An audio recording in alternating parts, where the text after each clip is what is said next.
Welcome to our St Paul's Lockdown Sessions podcast, our very first one, connecting you with interesting content from interesting people in this strange time of lockdown.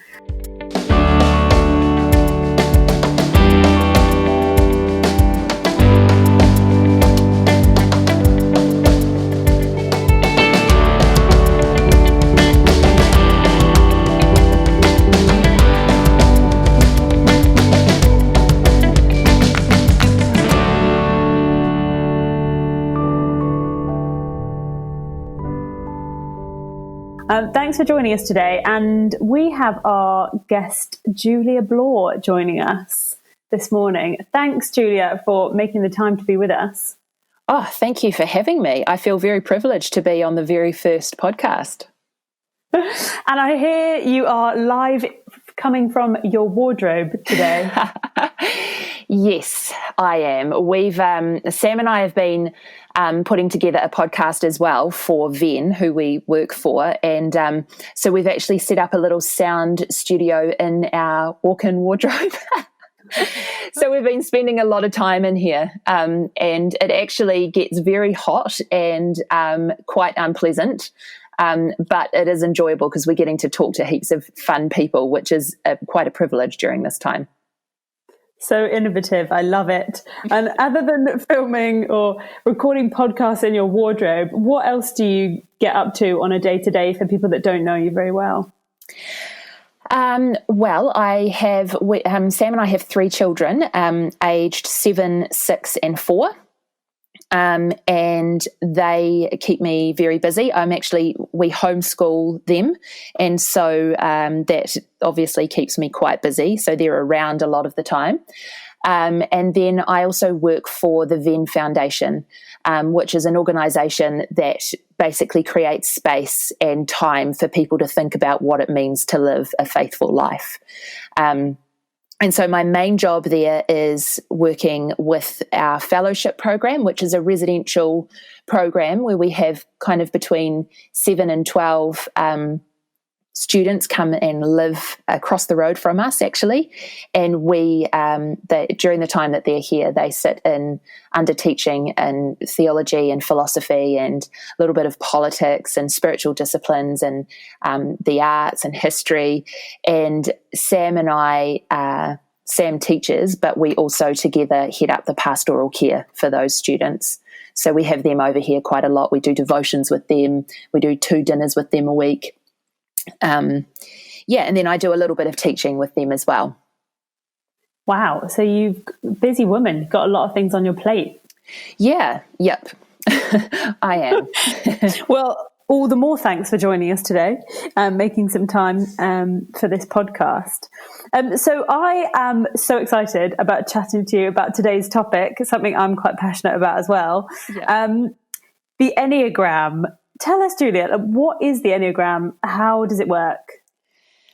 Okay, so the Enneagram it's a personality typology, and it's got its roots in, well, the story goes that it is a very ancient idea, but these days the way that we understand the Enneagram is that it's an ancient understanding of personalities kind of morphed together with modern day psychology. So it's basically a personality typology. It's got 9 different personalities or different types that you fit into, and I'm trying to think of how else to explain what it is. It's quite, other than, so a lot of personality types.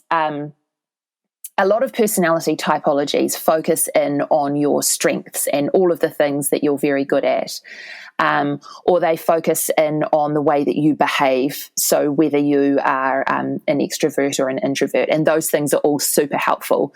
I've found Myers-Briggs very helpful as well, and StrengthsFinder. What the Enneagram does that is a little bit different is that it looks very much at your motivations, so it's kind of going beneath your strengths and beneath the ways that you behave and looking at the why behind those things. So Does that make sense?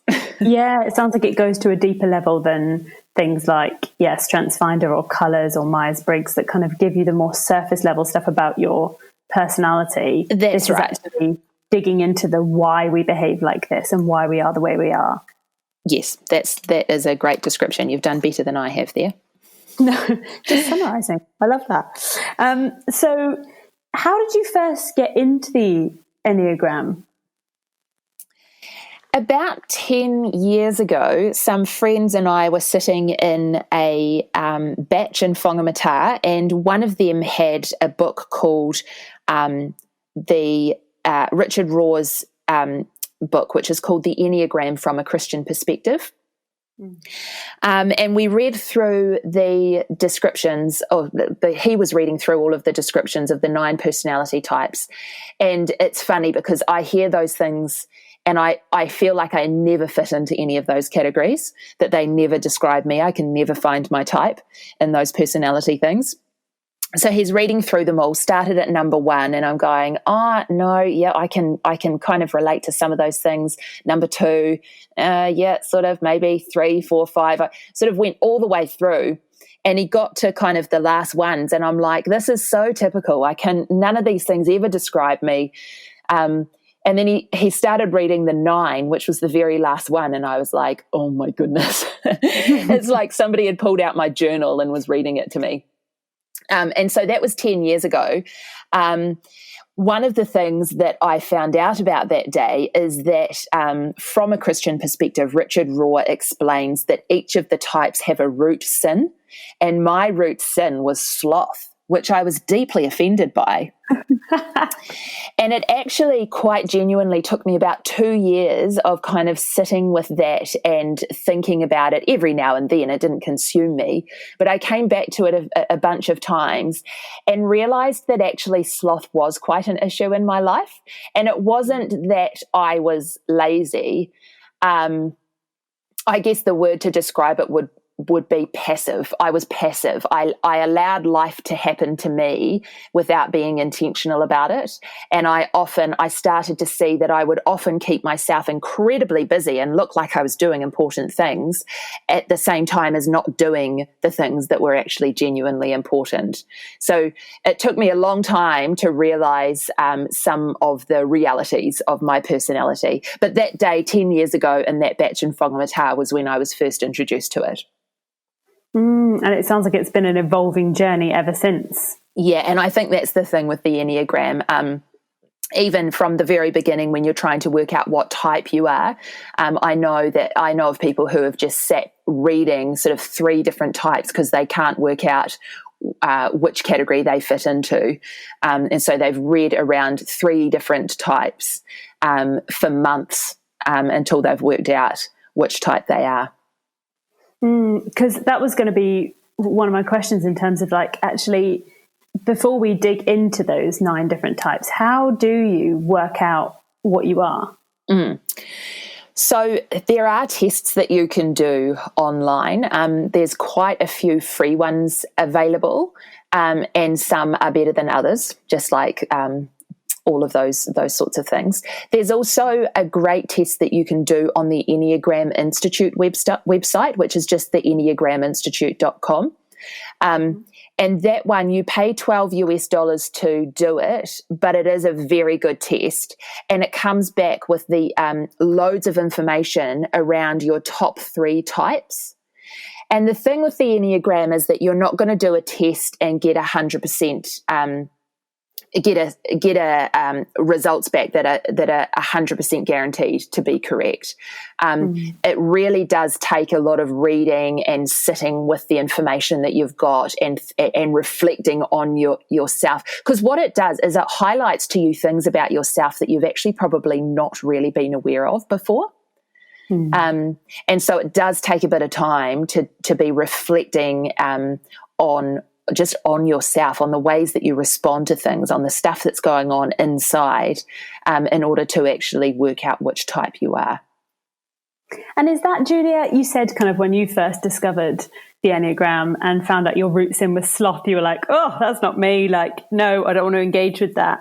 And I know for a number of people when they've read the Enneagram, it's like, gosh, this is so negative. Like, I sound awful as a person. Is that normal to feel like that when you're reading these types? Yeah, I think it is. Do you know, I know Richard Rohr says that that if you're reading the description of your type and feeling quite stoked with yourself about it, you haven't found your type. So you will, when you're reading your type, actually be probably quite disgusted by it, quite offended by it, as I was. I was so offended that someone would say. The worst part was that I was like, I don't really see, I was being quite genuine. I don't really see that sloth is an issue in my life. Like I do a lot of things. And even as we were talking before, you were saying, oh, you're quite a busy person. So I am quite a busy person. I do a lot of things. But Sam said to me, oh no, I can see how that's an issue in your life, which was potentially more offensive than reading it in Richard Rohr's book. But yeah, I think as you are reading your own type, there's something in it that hits a bit of a sore spot for you. And I know most people, as they're reading their types, sort of feel like theirs is the worst type. And none of them are the worst type. We need all of them. All of these types have great strengths and definitely even reflecting the image of God. In their individual ways, but they do all have their weaknesses as well, and the Enneagram doesn't hold back on pointing those out. Yeah, I know for me, when I was going through the process of discovering what I was like, oh, I don't know about this. And I was reading through type 3 and the description at the beginning on the Enneagram Institute website. And I was like, yeah, maybe this is me. And then I got to the key motivation and your core fear. It's like your core desire and your core fear. And I was like, oh my gosh, that is totally me. And it does feel like a light has kind of been shone on the inside of yourself when you read those core desires and fears. And yeah. I think almost for me, that's almost the indicator that you've probably found the right type. Yeah, it's interesting, because you'll hear people talk about things that that create anxiety for them or that they're really afraid of, and just completely not relate to what they're talking about. So people do have really genuine concerns and fears around certain things. So, and each of the types in the Enneagram describes different fears. And so, yeah, hearing your core fear or your core desire or any of those things described is it does feel like a light is being shone on you. And also validates it as well. It's like, oh yeah, this is a genuine thing, but also gives you a bit of freedom from it, because it's like, oh, this is just something that I struggle with, it's not something that the whole world is afraid of. So you can kind of put it in its place a little bit more. And in terms of self-awareness, obviously some people spend a long time kind of journaling and being with themselves and understanding how they work, and others just go through life not really thinking a lot about their inner worlds. Yeah. How aware of yourself do you have to be to find the Enneagram useful? Well, yeah, it's interesting. I think there's certain types on the Enneagram. Like, I noticed that a lot of people who write about the Enneagram are type 9s, and I'm a type 9. And I have found it very helpful. So I think there's probably certain types that actually are not very good at being aware of themselves. And a 9 and a 2 and a 7 maybe will all be like that for different reasons. But I think quite genuinely, if you are seeking to understand yourself more, and in particular, understanding the things that you do that you don't want to be doing, or the habits that you've got that you just can't break and you can't overcome, if you're genuinely seeking to know why those things are going on, then I think that the Enneagram is going to be helpful to anybody. That's great. And just as a bit of a a question for the skeptics who are asking the question already, I imagine, oh, I don't like this idea of types. That feels like you're trying to put me into a box. And there's only 9 types. How can possibly everyone be represented by 9 types? What would you say to that? Well, first of all, I would say that the Enneagram is not going to be putting you into a box. It's going to be revealing to you the box that you're already in and giving you the opportunity to climb out of that box. But secondly, yes, I get that 9 personality types is never going to describe every single person throughout the history of humanity. But it does, there are multiple layers to it. So each type, the diagram that the Enneagram has it's like a circle, and around the edges of the circle are the 9 types, are the 9 points. And between those points, there are lines connecting the different types to each other for various reasons. And so the 9 is at the very top of the diagram, and the 2 points on either side of the 9 are the 1 and the 8. So it goes in order clockwise around the diagram. Mm-hmm. So the 8 and the 1 become wings to the type 9. And so that means that basically the type 9 personality is your main personality, but the 8 and the 1 are kind of like the salt and pepper that you sprinkle onto your personality. And sometimes you'll have more 8 than you will have 1. And sometimes you'll have more 1 than you'll have 8. And sometimes you'll have a little bit of both. So even just in that part of how the Enneagram works, there's lots of variety in how you can be a type 9.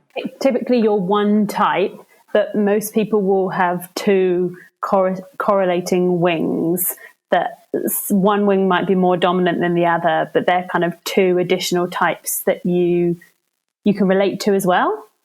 That's right, yeah, and they can be resources to you. Like you can almost, once those sorts of things have been identified, you can draw on the strengths of those types on either side of you, and you will, once you sort of read around it and understand that, you'll be able to look back at your life and see times where you have actually done that.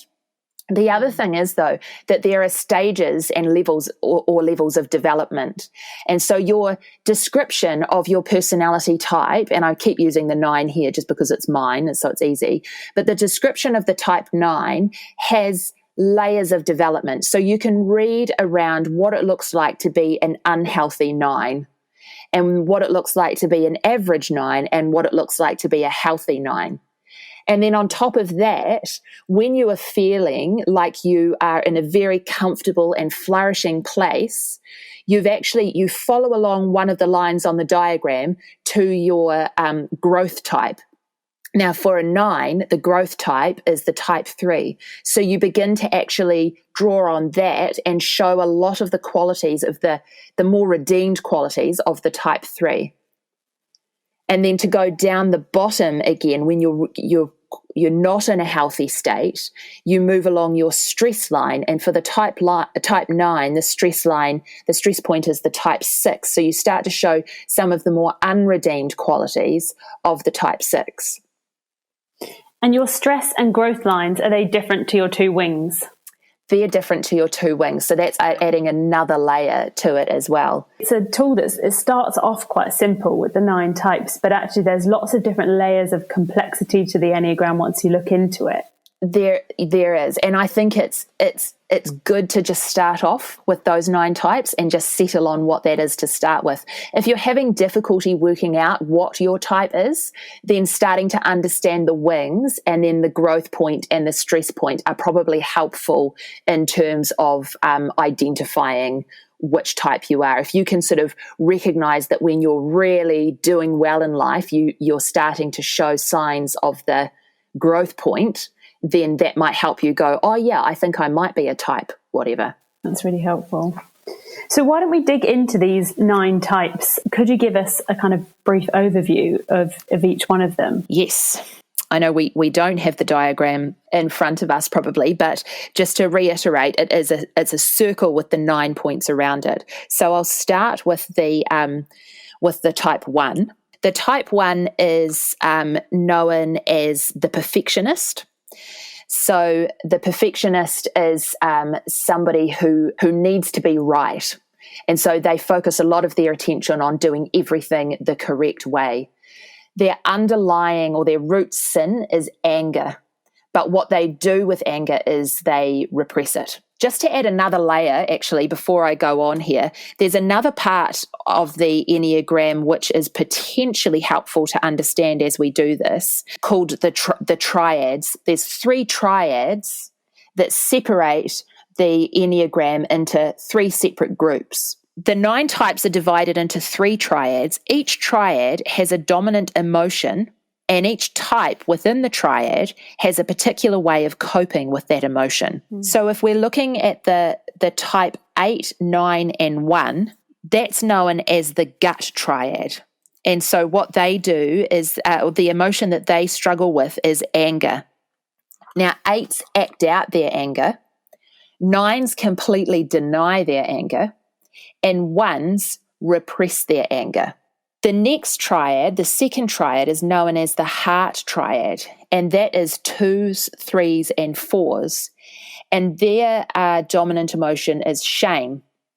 Now, the 2s attempt to control their shame by getting other people to like them and think of them as good people. 3s completely deny their shame, and 3s are potentially the most out of touch with their underlying feelings of inadequacy. 4s try to control their shame by focusing on how unique they are. The third and final triad is the head triad, and their dominant emotion is fear. So 5s tend to have fear about the outer world and about their capacity to be able to cope with it. 6s exhibit the most fear of all of these 3 types, which is often seen as anxiety. And 7s have fear about their inner world. So any feelings that they don't like in their inner world, they try to avoid. So feelings of pain or of deprivation or any kind of anxiety. So just to lay that out as another layer as well. And so going back to the perfectionist, the type 1, the type 1 is the perfectionist. And the way that they reflect God's character is that they reflect the goodness of God, but they can distort that by becoming an obsessive perfectionist. Their core fear is a fear of being bad or evil or wrong or inappropriate. And their need that drives them is the need to be right. Their root sin is anger or resentment, and that often comes out as criticism because they try to repress it. They really want to be doing the good, virtuous, ethical thing. So they're often really good leaders. They see things that need to be corrected and put right, and they go for it. All right, so moving to the type 2, the type 2 we call the supportive advisor or the helper. And the way that they reflect God is in love. They reflect the love of God, but they can easily distort that by becoming codependent. So they often see the needs of others before others actually see those needs themselves, and they get their self-value and confidence through being needed by others. So their core need is the need to be needed. They have a fear of being unloved or unwanted for just being themselves. Their root sin is actually pride, which comes out in an inability or even an unwillingness to acknowledge their own suffering and their needs, and feeling like they always know what others need. So that's how their pride comes out. They actually, in order to grow, really need to learn to take care of themselves before taking care of others. So they're always looking to others and trying to be the answer for others. Does that sound like anyone you know? It does, yeah. So boundaries are really important for 2s. Boundaries are really important for 2s, yep, and difficult. And it's all a journey to be learning those things. The type 3 is known as the achiever. So the achiever's need is the need to achieve. So the need to get things done, tick things off their list and do a good job. They reflect the glory of God, but they can distort that by being self-promoting. Their core fear is a fear of being worthless or incapable, unimpressive or unsuccessful. And their root sin is actually deceit. So a 3 will actually present themselves in the way that they think that other people want them to come across in order to impress other people. So they deceive themselves into believing that they're actually only the image that they project. So that's where deceit comes in to being an issue for them. One of the things that they need to do is learn to be more genuine and authentic and less concerned about coming across as if they are very successful. And only then, as they identify that and genuinely work that out, will they begin to grow. So it sounds like for 3s, which I'm a 3, for us, it's taking off the mask that we wear to get that kind of recollection from other people, recognition, and instead learning to kind of let down the walls and let people see us for who we really are. Yes. A 4 is called the romantic individualist or the individualist. The word romantic is describing like a romanticized view of life, not a romantic as in a relationship romantic, but just the 4s struggle with kind of having this romanticized, or they see things in life or imagine things in life to be better than what they are, and so they are constantly disappointed by how life actually turns out. They are usually very creative. They reflect the beauty of God, but they can also easily distort that by becoming very self-absorbed. So their core need is the need to be unique or the need to be special. And their core fear is of being inadequate, emotionally cut off, or just plain and ordinary, commonplace, nothing special. Now, their root sin is envy.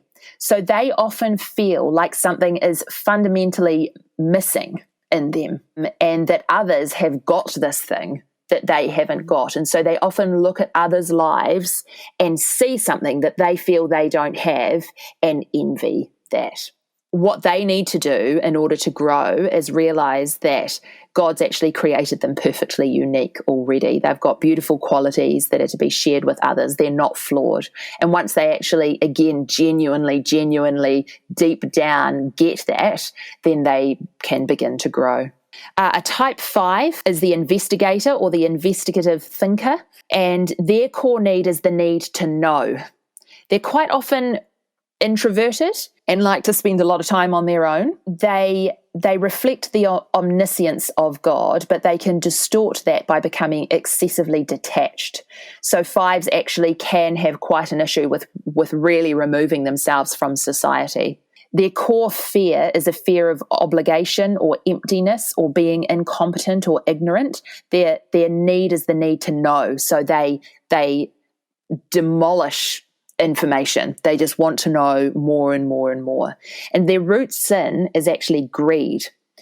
So the 5s actually feel like their inner resources are lacking and that too much interaction with others will lead to their depletion. And there's a lot of writing around 5s that say that they actually genuinely only have a limited amount of energy each day, and they can't restore that until the next day. So they often get drained by being around people. A type 6 is the loyal guardian. They are good friends to have. They reflect the steadfastness of God, but they can distort that by becoming excessively doubting. So their core need is the need for security, and their root sin is fear or anxiety. So they actually often walk around in a state of apprehension, and they worry about the possible future events, which can be very handy because they do sort of see all the possible catastrophes that could happen, and they have ways, like strategies, to be coping with those. So my mum is actually a 6, and she's constantly seeing what could go wrong with my children, or what could go wrong in any circumstance in life. But one of the things that she does is when things do go wrong, like at the moment with coronavirus and lockdown, she's super prepared, and she's actually really calm because she has kind of planned for this since she's been aware of coronavirus. So she's got her strategies, and she's confident, and she's calm, and she's just doing life well. Their fear can sometimes, their core fear is almost of fear itself. So they're afraid of being afraid. They're afraid of danger, uncertainty, not having support, and also for being blamed or being alone or physically abandoned. So they like to feel secure as the type 6. So it sounds like type 6s can often be quite anxious maybe, or worried about things, but actually then come into their own in a crisis. That's been my observation, yeah. The 7 is the entertaining optimist. 7s are really fun, very fun to be around. They reflect the joy of God. The way that they can distort that characteristic is by avoiding pain. So their core need is to avoid pain. They don't like those yucky feelings, and so they basically just decide to not address them. And distract themselves with a variety of fun activities, never feeling like they've got enough. So they're the ones who are generally creating fun all of the time. They don't like missing out on things. And their root sin is actually gluttony. So to overcome those feelings of kind of inner emptiness because they haven't really addressed anything that's going on in their inside world, they're constantly pursuing all of these other positive, stimulating things, ideas and activities, but always feeling like they never have enough. So greed is kind of they're kind of just consuming more and more entertainment and stimulation. Yeah, I know a few type 7s. My mum's actually a type 7, and one of the interesting things about her is she's always kind of, wanting things to be fun and sociable. And I bought her a journal probably about a year and a half ago, and she hasn't come to the end of the journal yet because she hates sitting down and actually reflecting and thinking about what she thinks about things. She would rather be doing something more fun. Yes. Yeah, it's quite a discipline, isn't it? I know one of the things that we do at our summer conference, the Venn summer conference, is have an evening of lament. And I quite often have conversations with people afterwards, and it's funny how many type 7s I've had these conversations with. It's an entirely new concept, and I think it is culturally anyway, in terms of the way that we live our lives these days. But it's radical to them. And then there's always an attempt to continue on with creating space in their lives to lament the brokenness of the world and the brokenness of themselves and what's going on around them. But such a difficult thing to do for a type 7. Mm-hmm. I think the type 4s enjoy it a little bit more. So an 8, the 8 is known as the protective challenger, or just the challenger, and their need is the need to be against. 8s are often really strong characters. They reflect the power of God, and they can distort that by becoming vengeful and controlling. Their fear is the fear of being weak or powerless, and their root sin is lust. When I say lust, I'm not talking about sexual lust, but a constant need for intensity and control and power and energy. So it causes them to push themselves and assert themselves on other people. So in order to grow, 8s actually need to recognize that the real strength lies in vulnerability and openness, and that's where they can get growth. And then to finish off, the 9 is the peaceful mediator. So they reflect the peace of God. They can distort that by avoiding conflict. Walking into conflict appears to be the opposite of peace, but actually in order to create real, genuine peace, conflict is important. So their need is actually the need to avoid conflict. And like I said before, the root sin is sloth. So that doesn't mean laziness necessarily, although it can, but it's an unwillingness to actually be fully awake to themselves. And I think that sometimes this is why 9s tend to really love the Enneagram, is it opens their eyes to all of these things that they've been asleep to, and they're sleeping a whole lot more than any of the other types. And their core fear is of being in conflict or inharmonious. And so they need to realize, one of the things that they need to realize in order to grow is that their presence their presence does matter. They often think that they've got nothing to contribute, but their presence is important and it does matter. Gosh, thank you for the whistle-stop tour through all of those types. And I think one thing I love about the Enneagram is that although it sounds simple with just 9 types, there's so much complexity within each one. Each one is so nuanced. And so for people listening that are like, oh, I might be a 3 and a 7, or maybe I feel a little bit like I'm 3 of these, what would you recommend they do after listening to this? Well, first of all, probably go to the Enneagram Institute website and read all of the information that's there about those 3 types, and see if that helps you narrow it down.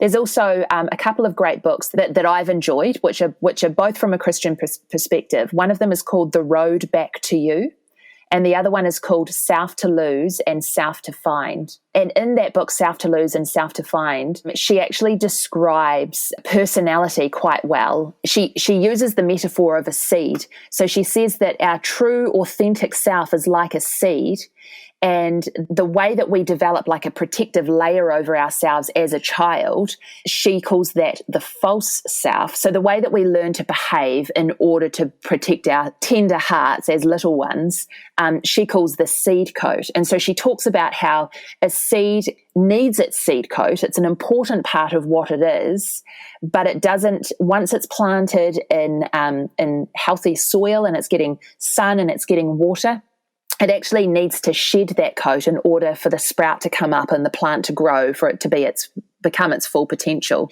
And so she talks about the Enneagram being our key to working out which parts of our personality are the seed coat and which parts are the seed inside. So how do we identify those things that we actually need to get rid of in order for our true, authentic self to sprout up and become who God has created us to be? And so those books have got great descriptions of all of the personality types as well. So it really does just take some time sitting and reading lots around them in order to work out which personality type you fit into. And I love that idea of the seed coat. So it's like the Enneagram becomes a tool with which to sift through the parts of you that are the inner true you and the parts of you that are the false you that you've used to protect yourself. That's right. And the other thing that it does is the way that I explained before, the levels of development or the stages of health, is it gives you a picture of once you have found your type, what your type looks like in health, but also what your type looks like in stress. And so it can actually, once you have an understanding of that, you can actually start to see signs of you not being in a great place before you end up in a really not great place. So that it's been described kind of as the bumper, the bumper strip. Is that what it's called? The bumper strip along the side of the road. As you're falling asleep at the wheel, you go over that boom, boom, boom, boom, boom, and it wakes you back up again. And so the Enneagram can actually give you those things that are like the bumper strip. It's like, oh, no, wait, I'm snapping at my children multiple times a day, or I'm, whatever it is that your personality describes, it will identify for you that you're heading down a not so great track and give you the tools to be able to bring yourself back to a healthy place again. So good. So it really is raising that level of self-awareness all the time. And is the Enneagram just a tool for ourselves? Because so far it sounds quite like looking inside, reflective, working out what we are. Is this a useful tool for understanding others as well? 100%. It's one of the most helpful things I think Sam and I have found in our marriage, to be able to understand that actually we operate very differently, and to realize that my way of doing things is actually not, I mean, I know we know this. My way of doing things is not necessarily the right way, but there are things that I think I do better because they seem to make so much more sense to me. But he has his ways of doing things that he genuinely thinks are better because they make so much more sense to him. And so being able to understand his personality type as a type 4 actually allows me to let go of those things and go, oh yeah, this is actually who he's been created to be, and this is a good thing. And he can do the same for me. Helping in relationships and friendships, the Enneagram is a very powerful tool. There's been a bunch of writing on relationships as well. You can find stuff on the Enneagram Institute website. And also a lady called Beth McCord has put out a book just last year on relationships and the Enneagram.